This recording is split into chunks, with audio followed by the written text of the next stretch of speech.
guys, so this video is walking you guys through your last essay assignment. You guys have read a number of different texts related to Transcendentalism, and what you're going to do essentially is choose one of the more of the themes that you read about in Transcendentalism, and you're going to look at how one of the works and authors read in this unit portrays those ideas. So you need to talk about both the movement and show how you understand the Transcendentalist movement, and then as well as the author and the work in detail, noting how they fit within that larger historical scope of literature.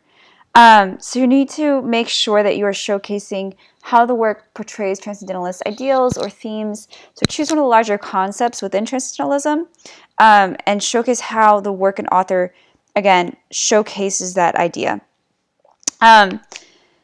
What is different about this essay, so you've done this very similar in the last essay. What's different about this is that you guys have 3 choices of the way that you can format this essay. So you can do your usual 3 to 4 page essay with the bibliography. If that's what you prefer, you're more than welcome to write the essay. You can also do a 10-minute video lecture with the bibliography that you'll upload to YouTube, and then you'll give me the link to view. You'll still need to submit a bibliography for that as well. Or you can do a 12 to 15 slide PowerPoint or Prezi with a bibliography. Don't worry about this. So the reason that we're doing this is so that you have the ability to express yourself in whatever format you are most comfortable in. So if you are most comfortable writing in a traditional essay format, then go ahead and do the essay. If you're most comfortable speaking, if you're most comfortable presenting, I would suggest doing the video.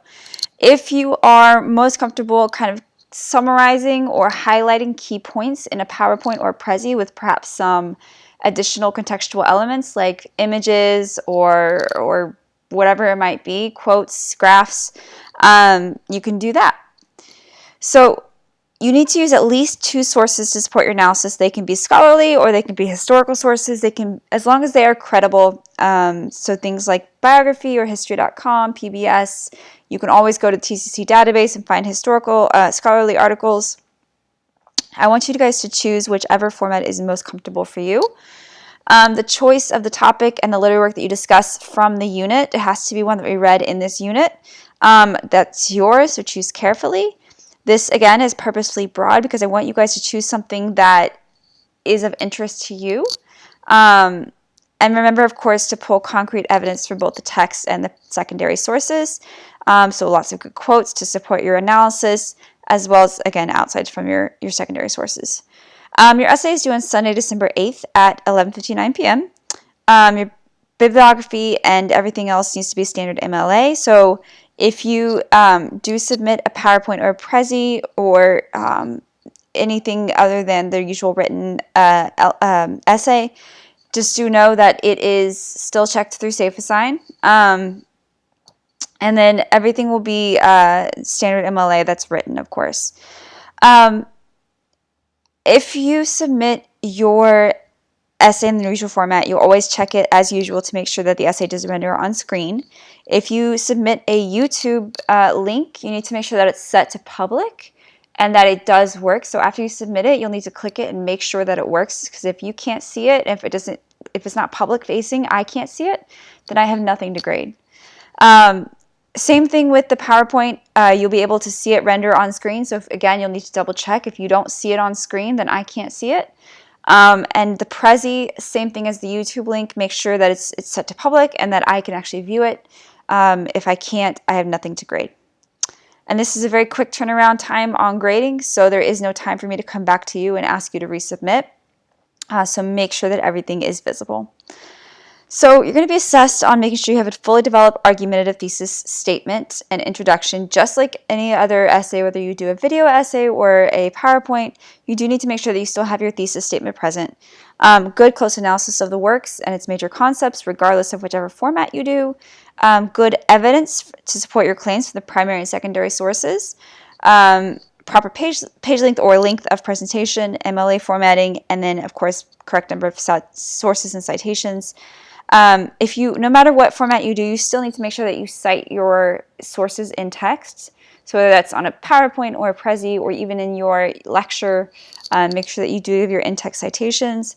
have a good essay structure. So again, regardless of format, you still want to have an introduction with the thesis statement, main ideas with evidence, and a conclusion. And then good, clear organization of all your ideas. So just a couple of notes, again, on the 3 different sort of formats that you could choose from.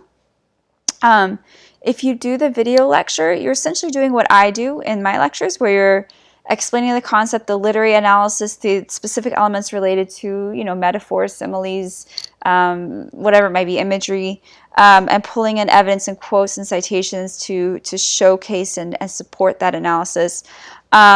Make sure that you do organize it ahead of time. It's very easy once you start talking to kind of keep going. So you're going to want to make sure you have your concepts organized clearly before you start presenting, because before you know it, you'll be at 10 minutes and you'll be going over. On the PowerPoint or the Prezi, this is really for if you are much more visual. So say you don't want to necessarily put everything in an essay format. That does not mean that you can simply put 1 or 2 bullet points on a slide. I do expect to see essentially the same amount of text. I want to see good analysis. It should still have a good paragraph or so on each slide. It's just that you're able to contextualize and add to the presentation with additional elements. So again, make sure that it has good text, good analysis, good argumentation, and you guys should be good to go. So if you have any questions about this, let me know. Otherwise, go ahead and get started.